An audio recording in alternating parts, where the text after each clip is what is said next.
the lines are solid after 6 years and the shading is not broken up and the color hasn't fallen out, that dude knows how to do tattooing.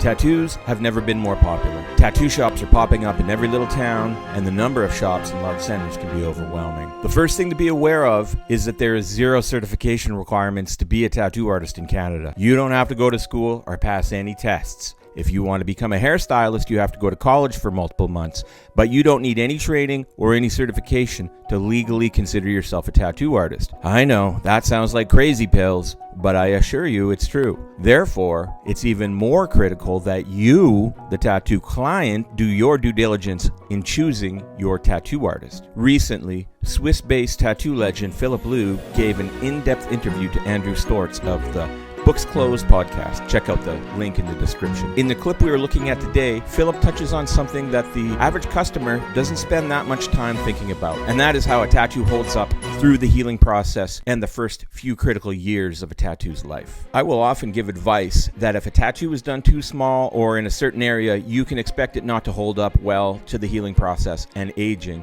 especially on the hands and fingers.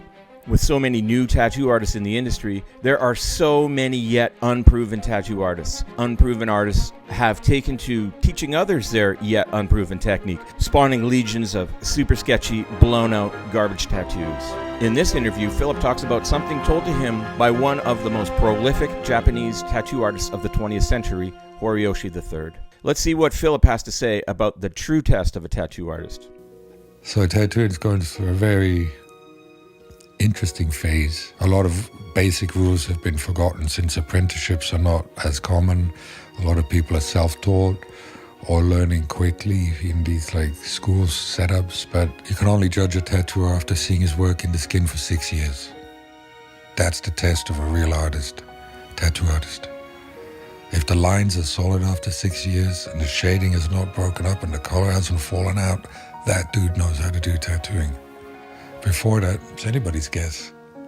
Like anything you invest money in, the quality of craftsmanship ultimately determines its value.